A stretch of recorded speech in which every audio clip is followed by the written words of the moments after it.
Welcome to Channel 17, the Town of Colonie Government Channel.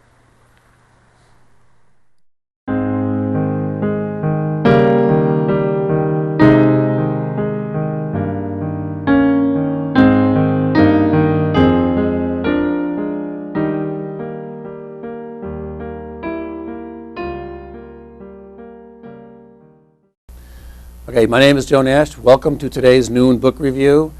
Today we're going to hear from Times Union writer Paul Grondahl. He's going to talk about his book, Mayor Corning, Albany Icon, Albany Enigma. It's a brand new edition that's out. It's a 10-year anniversary edition published by SUNY Press. And the book is Mayor Corning, Albany Icon, Albany Enigma. So here's Paul to tell us about the book.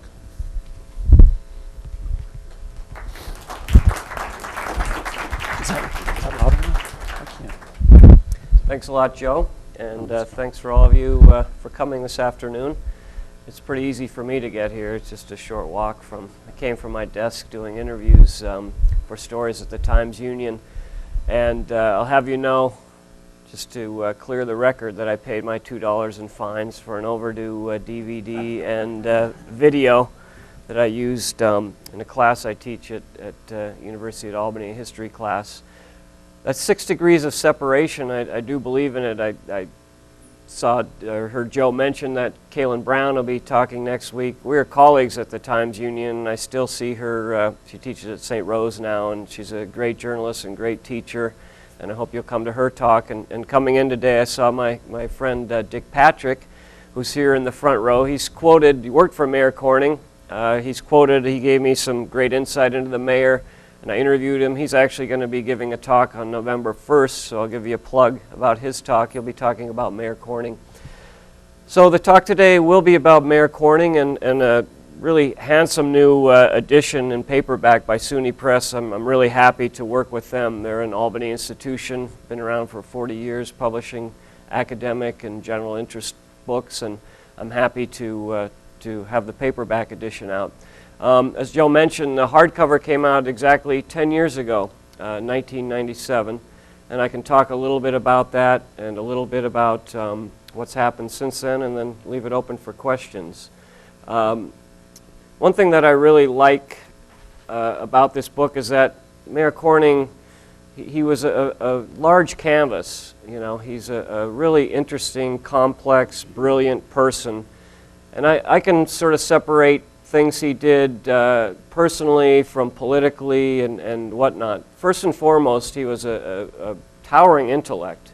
He was Groton class of 1928, Yale class of 1932, was some of the finest minds of his generation. Joseph Alsop was a classmate, and they were always kind of neck and neck at Groton.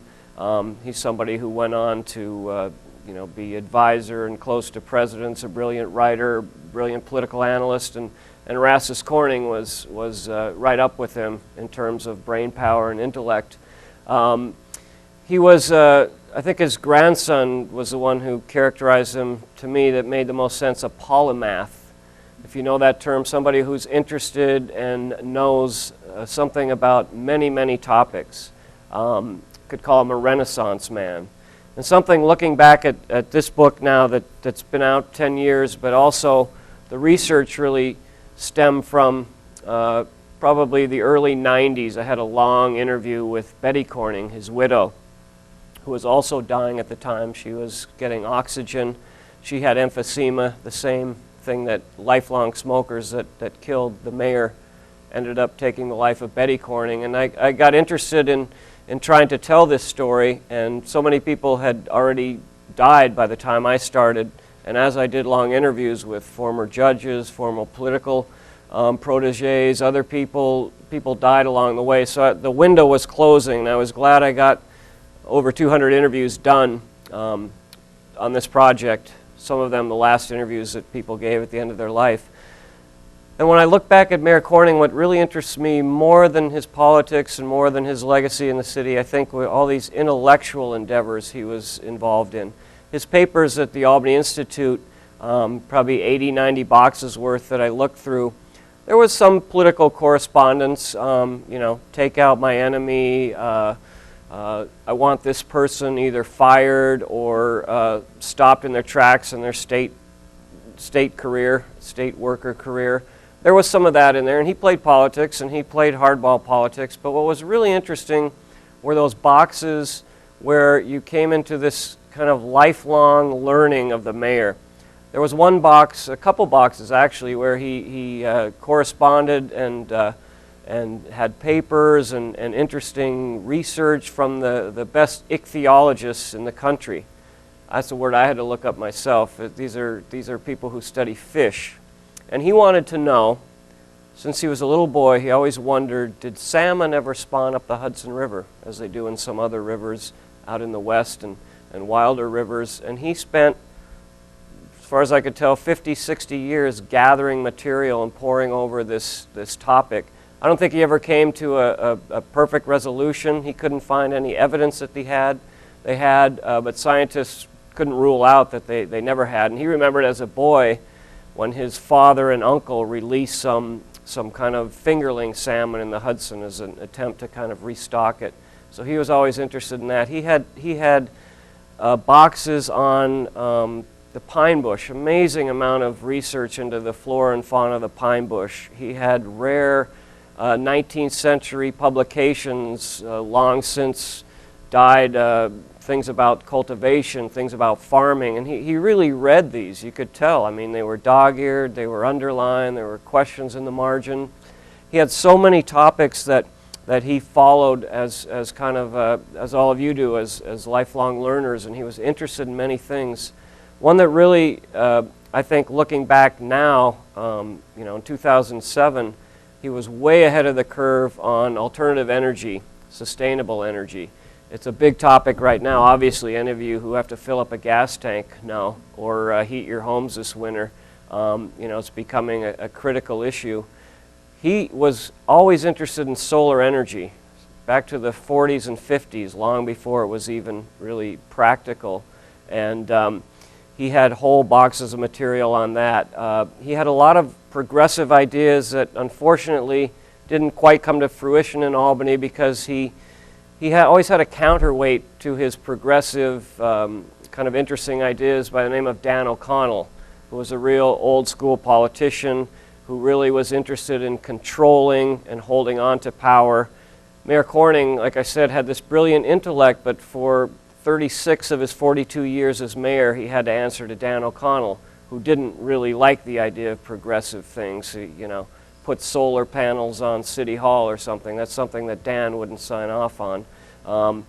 One thing Mayor Corning wanted, and he seriously investigated it, and I think he might have done it if, like I said, he didn't have Dan O'Connell to deal with, was a people mover, he called it. Basically a giant escalator that would go up from Broadway up to the Capitol, up State Street Hill.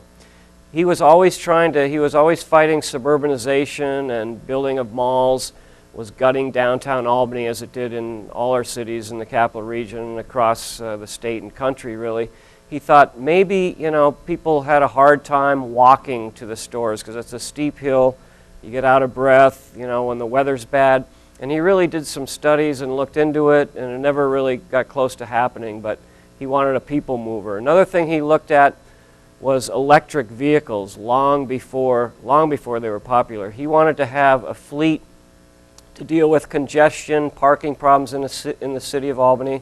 They're a problem now. They were a problem in the 70s and the 60s and the 50s. He wanted to have these kind of fleet of cars where you'd use them on the honor system, sort of like go-karts. And if you had to go from, say, the Capitol out to Westgate or something, you'd drive one. And then if somebody was going to pick you up or whatever, you'd leave it for the next person. And especially students, too, could get from campus to downtown to shop. And another idea he thought of that didn't happen. I think today there's actually cities doing it. I saw a story, I think, in the Wall Street Journal, some college cities are doing that. He was very interested in biodiesel. He had this plan to plant fast-growing poplars and then to chip them and shred them as a heating source. And he actually had several acres planted, and it was kind of working, but the technology wasn't at a point where it was really economically viable. But it would be today. There's whole areas being planted with different types of grasses and and other things to burn as fuel. Things like recycling cooking oil, which I've got friends who've retrofitted their diesel engines to ride on the stuff that gets thrown out at your favorite Chinese wok restaurant. A friend of mine gets his source right there. These were types of things that Mayor Corning was thinking about, was interested in, 30 years before anyone else. Unfortunately, the political reality often kind of took the wind out of the sails in some of those ideas of his. But one thing he was proud about was the Answers Project. And there's kind of a dark cloud over the ending of that project. But this was early on. He did a lot of heavy lifting politically to get people interested. On Sheridan Avenue, that plant was burning garbage. And then what was recovered in the energy was piped across to heat buildings in the South Mall. So it was kind of a win-win. Albany, as you know, has serious landfill issues. It's filling up. They've expanded it. People didn't want it in the Pine Bush to begin with. You have to do something with your garbage. And for years it was highly regarded. It was seen as a model. So they burn the garbage, create energy, heat the state offices. Sounded great until about 10 years ago, it was shut down because it was spewing potentially carcinogenic ash over the poor minority neighborhoods of Albany. So I don't think that really, should be looked upon at all negatively about the mayor. I think he was progressive. I don't think he was racist at all. He had a lot of great projects he tried to do for inner city Albany and urban population, and he was really seeing a way to deal with the rising garbage problem and a way of heating. And unfortunately it came out later that the technology wasn't there. There are still areas still using that technology. They have better stacks and better scrubbers, so I think that was a positive for the mayor. He also thinks he did a lot of kind of off the record or not for public, for his own aggrandizement, was sort of helping small people who had ideas. There was this man from Jamaica, and he's in the book. He had an idea of planting rice along the Hudson, and the mayor made that happen. He got him started, wrote a check, personal check, got him land along the Hudson, and it was still going up to a few years ago when I would walk by there. Beautiful rice paddy growing, and he often supported out of his own pocket ideas like that, and really was forward-looking when it came to alternative energy and sustainable energy, and certainly on the environment. He did a lot to preserve the pine bush. He spent a lot of time walking through the pine bush. Really interesting figure. So when I look back at the things that he did, some of those stand out in my mind as kind of standing the test of time. I think, unfortunately, politically, he did a lot of things that kind of kept the city stagnant and didn't allow it to move forward. I think subsequent mayors have done a lot more in terms of opening up the city and allowing, it's really capitalism at work to flourish. That really wasn't always in the best interest of the organization as practiced under Dan O'Connell and Erastus Corning, who was, kind of, it was really a family thing with him. He really was not interested in politics at Groton or at Yale. His father died when he was young. Dan O'Connell needed somebody who fit that bill. You had Hackett and Thatcher before. These are, articulate, well-educated WASPs, if you will. He had that started. He had two political figures, mayors before Erastus Corning, who fit that bill. All of a sudden, he sees young Erastus Corning. He said, I'd like you to be mayor and be part of this organization as your father, as your uncle were. And so out of sort of family obligation, he went ahead. But he never really had the ambitious political gene. As you can see, he stayed mayor. He stayed in the same job since 1941 till his death in 1983. In fact, he sat behind the same gray metal desk. He wasn't one who really loved the trappings of power. He took a small salary. He never earned more than $20,000 a year. He drove a simple simple sort of blue-collar car. You know, he was an interesting person that way.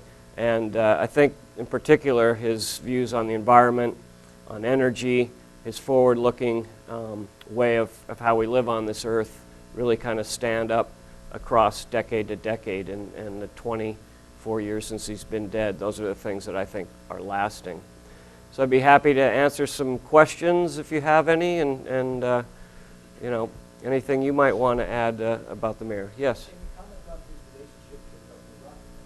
Yeah, it was a long-standing relationship. They were both lived near each other in Maine, near Northeast Harbor. The Corning family had a big estate. The Rockefeller family had a big estate.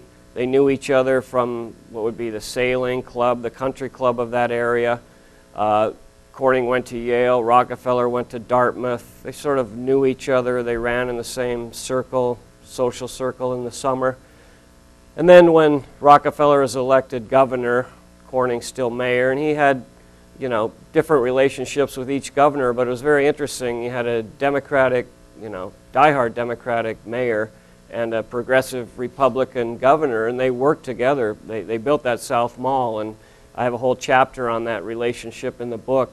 It really took Erastus Corning to come up with the financing. Rockefeller couldn't put it out to referendum, ask the people of the state to build, you know, a $1 billion complex up in Albany. People downstate wouldn't want to pay the bill for that. So it was Corning that sort of came up with this backdoor financing plan where Albany County floated the bonds and was essentially held the paper. And it just recently retired, I think 2 or 3 years ago, the debt retired. And he was the one who came up with that idea, and Rockefeller was desperate to have this monument to him, this largest government complex in the world, really. And Corning kind of dangled that out to him, and he said he had a great line. He was a great fly fisherman and an angler. He said Rockefeller rose like a trout to a fly after that idea. So he was the one who really made it possible to happen. Rockefeller wanted it to happen, but even with his wealth, he wasn't going to pay for it himself, and the people of the state didn't really want to spend that much to build this in Albany, so Corning made the plan possible. Yes, all the way in back. What's that? He had one son and one daughter. No, they're not at all. The daughter's in Maine. She comes back. I had dinner with her about a year ago, and she comes through maybe once a year. Son's down in South Carolina, has not really had any contact or been back here really since his mother died. And unfortunately, the two of them aren't close. They don't really communicate at all. And those are his 2 children. He runs Erastus Corning III. He runs an antique kind of shop in Charleston. Last I knew, I think he's still there. And his daughter, Bettina, is kind of works at this new age, holistic, primal therapy kind of place in Maine. Has a nice little house in the woods. And she still keeps and invites family and friends. And I stayed there with my family on Webb Pond, this beautiful 1928 classic, like something right out of a Ralph Lauren ad in Webb Pond in Maine that the mayor's father built a couple years before he died. And she had recently restored, has 2 beautiful 1928 Old Town canoes. If anyone knows canoes, they're like museum pieces. So she's still rooted in Maine, which was a very important place for her father, the mayor. He loved going there. He loved that nobody knew him. Nobody knew him as a mayor. Nobody talked politics. He was just one of the guys. He'd let his beard go. He'd go fishing. He'd drink. He'd hang out in the general stores with people in Maine. And that's what I mean. He was a really complex figure. You know, you would think rotten Yale, kind of stuffy, you know, upper class, whatever. He wasn't like that at all. He met people at their level, and he was kind of across all classes. He could connect with people. It was part of the sort of sad legacy of him too. I think that one of the most valuable assets was so-called book of business. If you run an insurance or something, it's your customers and things. And unfortunately, when he died, his widow and son had to fight publicly in court with Polly Noonan and her family, who was this other sort of whole issue. You know, I'd have to deal with some, but it was a second family to him, and the rest is kind of myth. But he did do a lot with the Noonan's children, more so than his own son. His son kept telling me he was a stranger to me. He was never home. He was, he was with the Noonans. The Noonans, he telling me, the mayor taught me to hunt, taught me to fish. He went on vacations with us. I mean, it was an unusual situation. But in terms of what he left, Betty Corning lived comfortably for,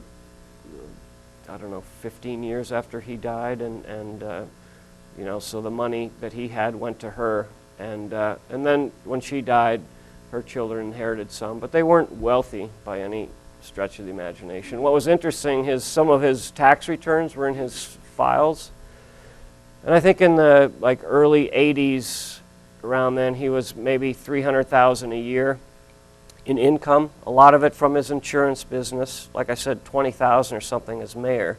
It wasn't important in terms of his overall income. Some from investments. His wife Betty had some inherited money. But when you look at tax returns today of politicians, look how much, once a year they have to do how much they gave to charity and things. It's often 1%, less than 1%. Some of the real generous 5%, 10%. He gave 25 to 35% to charity, which was amazing, without wanting any kind of recognition for it. You never heard about it. Very, very generous,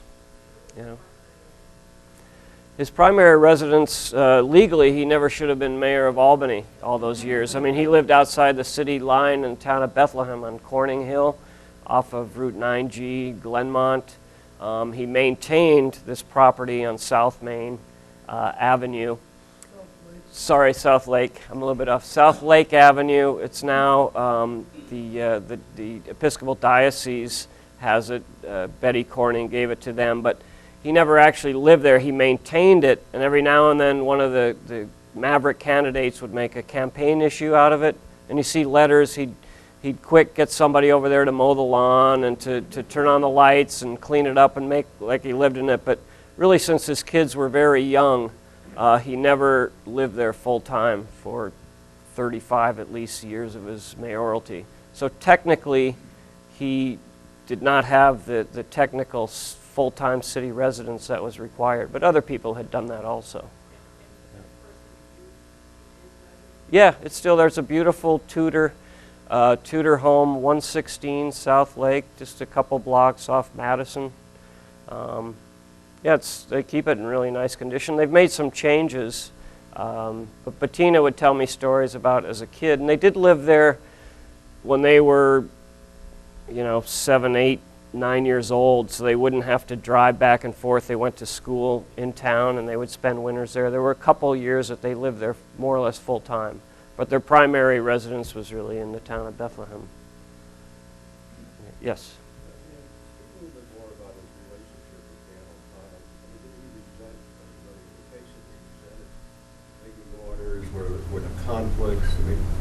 No, that's hard to know because Dan O'Connell kept everything close to the vest and left essentially no paper trail, no records, no files, no boxes that I could find. And they met in person. They discussed business at his Whitehall Road home.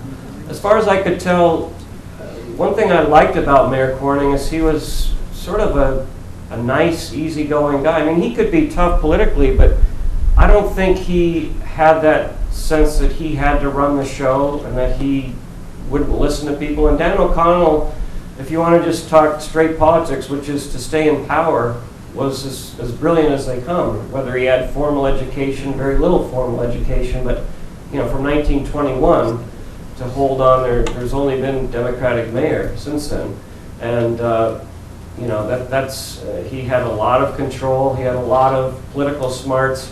I mean, I've heard there were some conflicts and things over the years, but he was also self-taught. People tell me he was as brilliant as anyone you'll see on talking head on these documentaries when it came to Civil War, military history.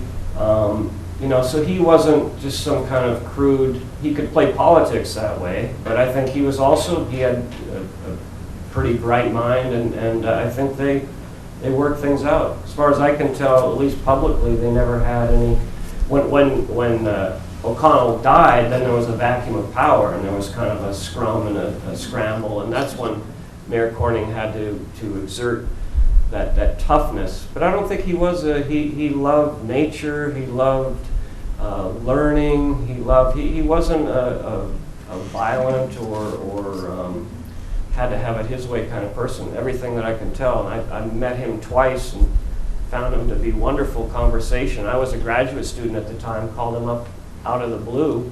He gave me all the time I wanted, I mean, when he was doing the same job for 42 years, he could do it with his eyes closed and one hand tied behind his back. That's why he could go out on a beautiful, late summer, early fall day, go spend a day, looking at migratory ducks, because he knew everything about migratory ducks. He kept a file that was in there. Any flower people here? Because his wife was a nationally known horticulturist, fringed gentian, or a certain type of wildflower. I guess they're fairly rare around here, I don't know. But he kept, for 40-some years, because he would drive the Massachusetts Turnpike, he kept a file, a folder with detailed little pencil markings about what mile markers and how many fringe gentians he saw. That was in his papers. That's an example of the level of, his mind was always working in 100 directions. And he after a while in the job, he could do that. I always felt like it was perfect for him because he was a continuing education. He could have been a great college professor, I think, a great naturalist, a great writer, and he still kind of did all those things on the side. Yes, Dick.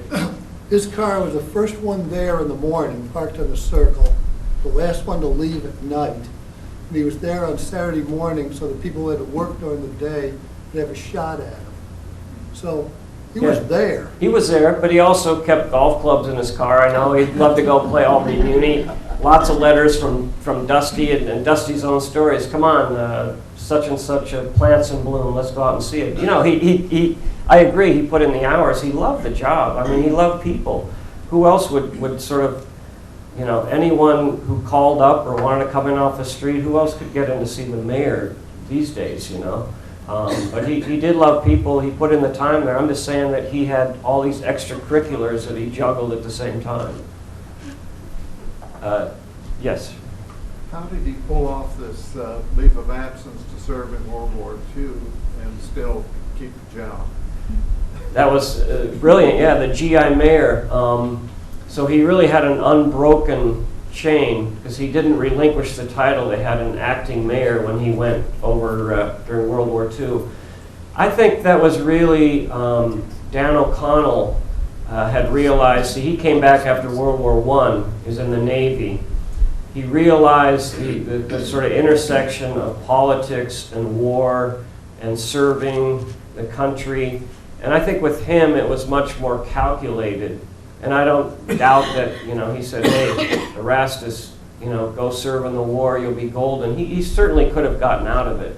And he could have also gotten some nice posting, maybe in Washington or whatever, with the credentials he had. But no, he went in with the regular, all the guys that I could find that went in with him, I interviewed. They were barbers, plumbers, whatever, and he would meet with them when they had reunions and spend time with them and help them out, got some of them jobs, wrote checks to their widows. He was really somebody who believed in the cause, and he really saw combat.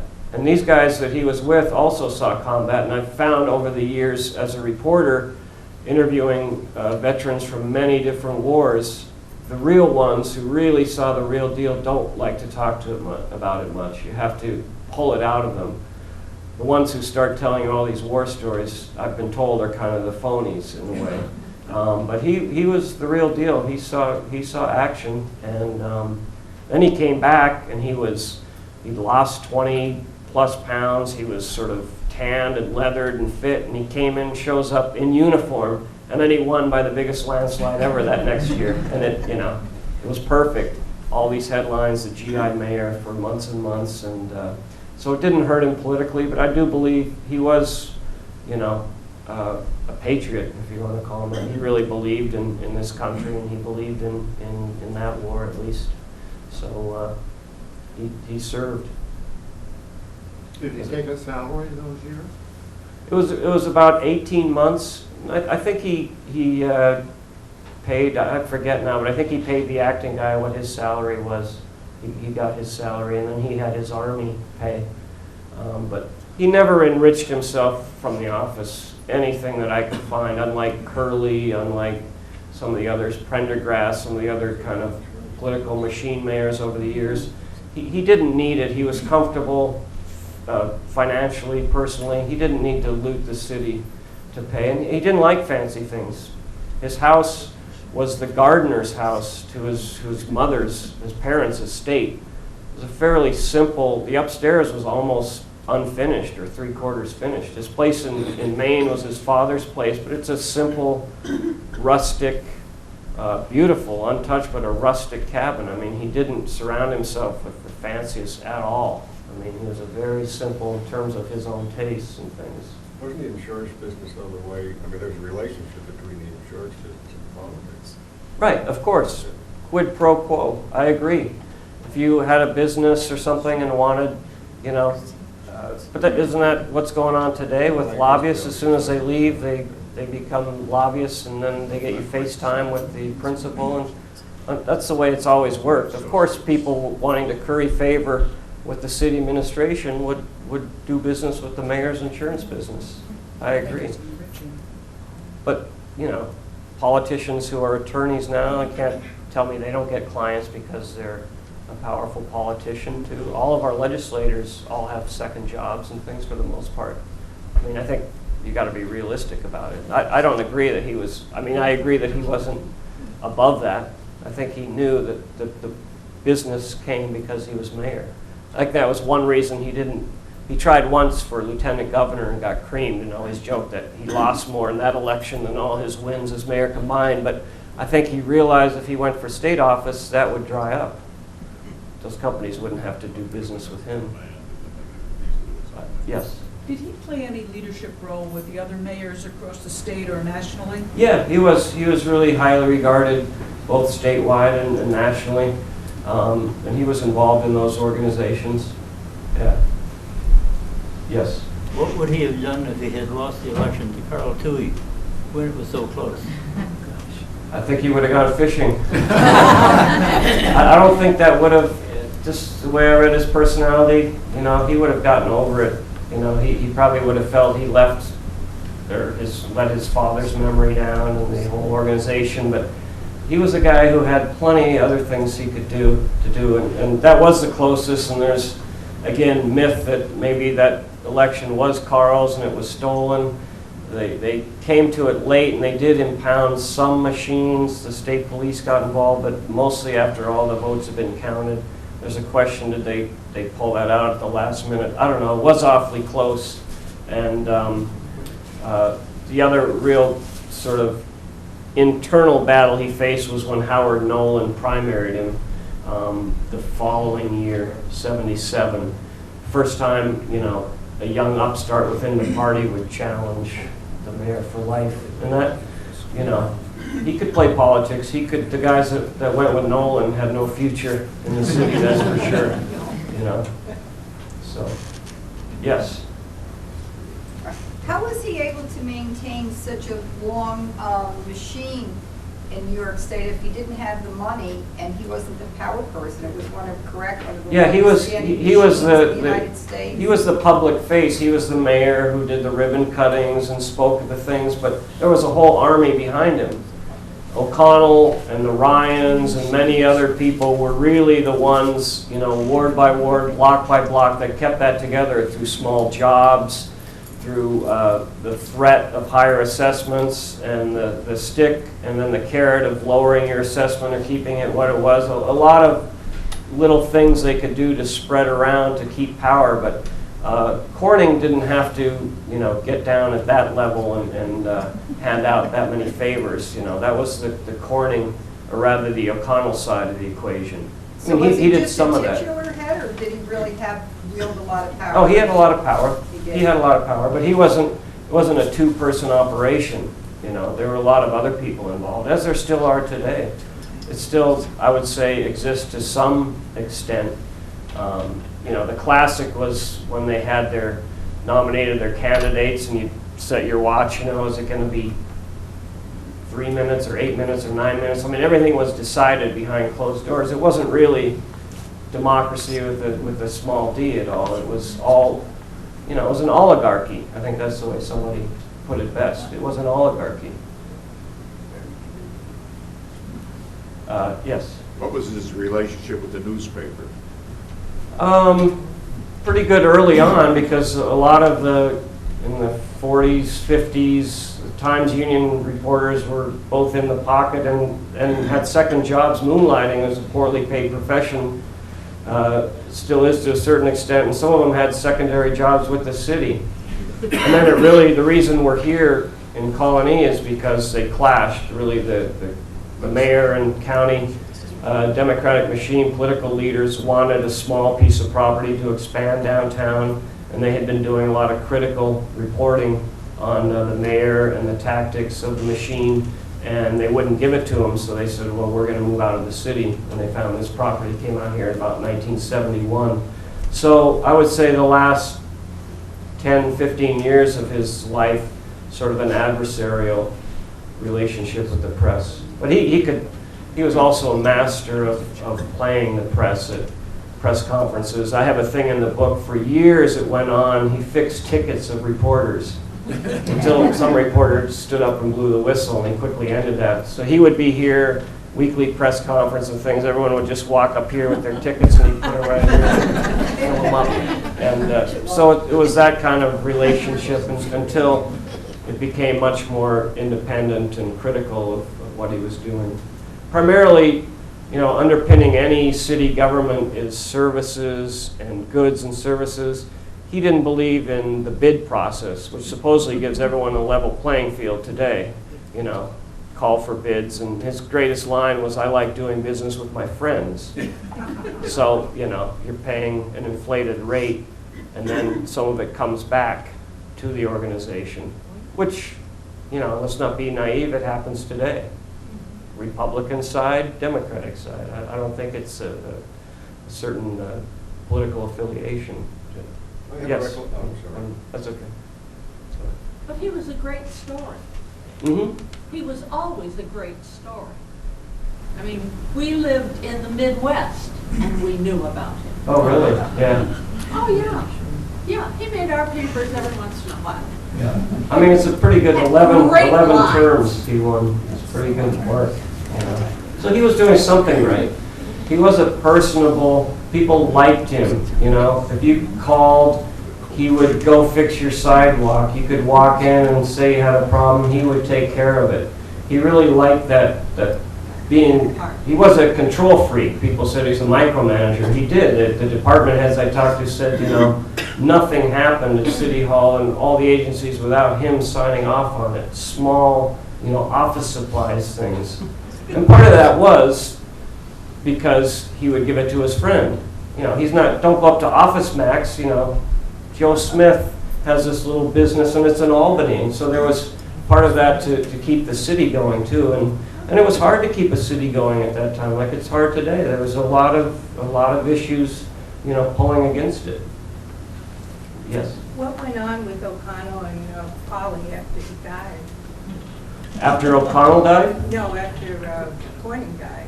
Yeah. Part of it was her family had this business relationship with him, and that insurance business, the Noonans also, they still are an insurance business, so there was that battle over who would kind of inherit the business, and eventually the Noonan side won, and that was, very traumatic and contentious for the mayor's widow and the mayor's children.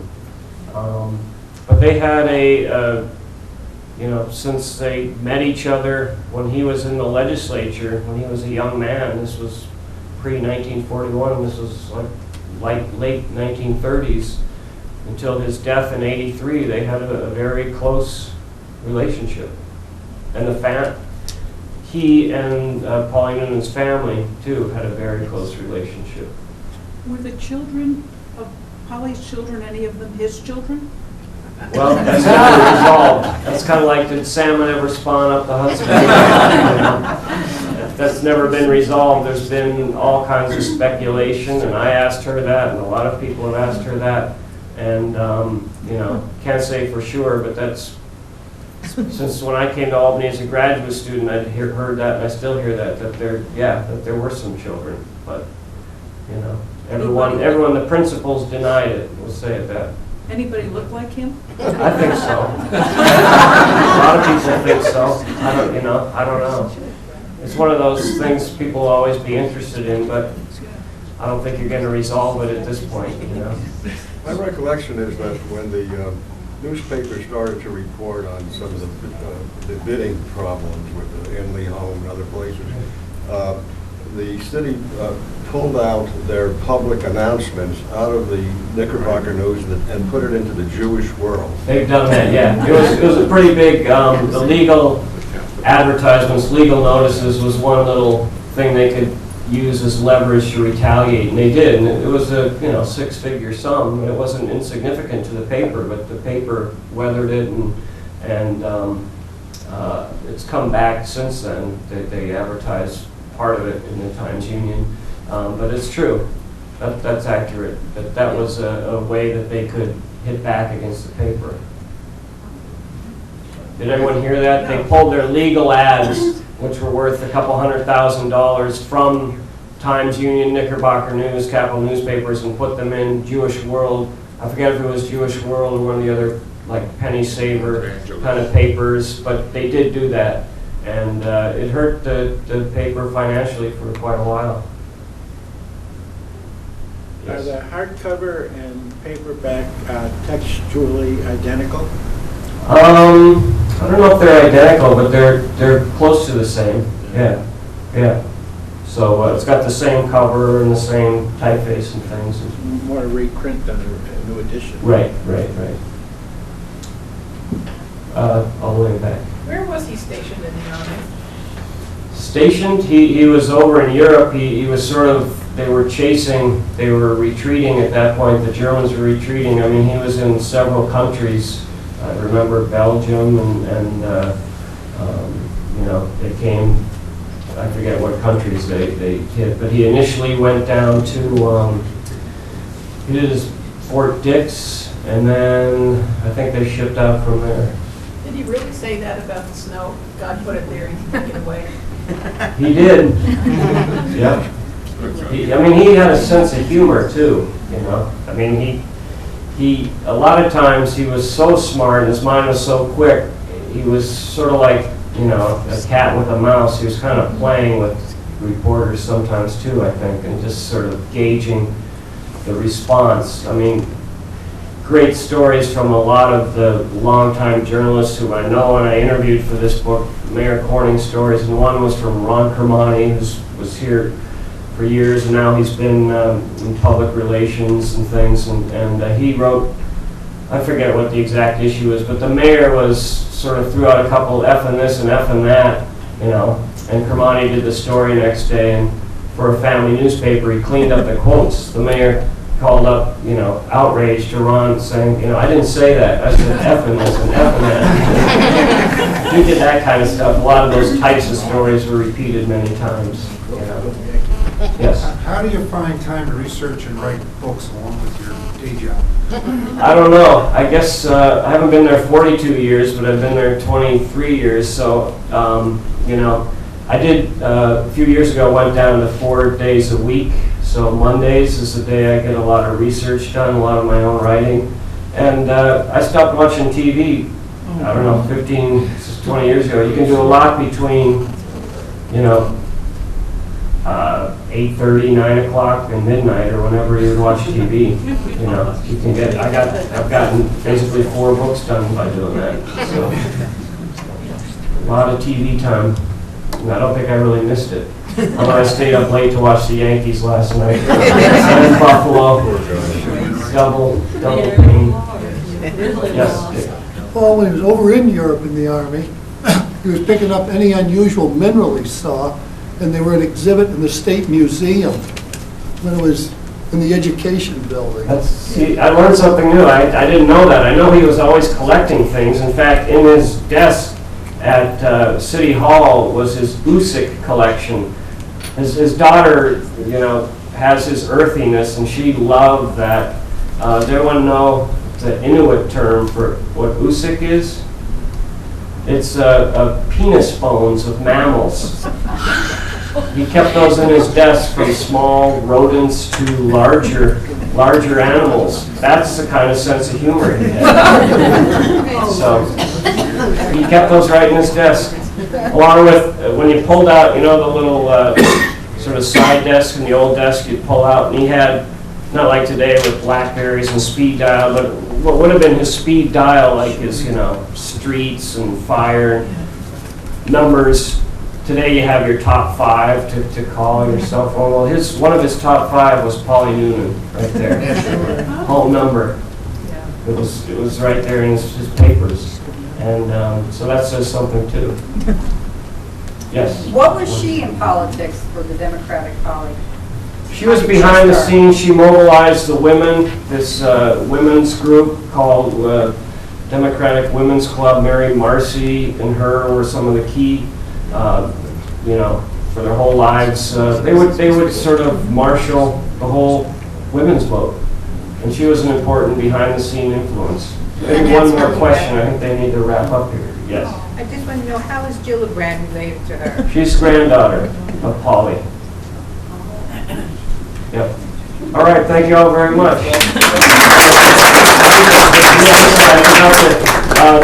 Michelle from SUNY Press has come, and she's carried a lot of books up here, so if any of you would like to buy one, I'd be happy to you get your first. It's just been out a week or two. Your first copy, I'd be happy to inscribe or autograph it. I'll stick around. Thank you very much.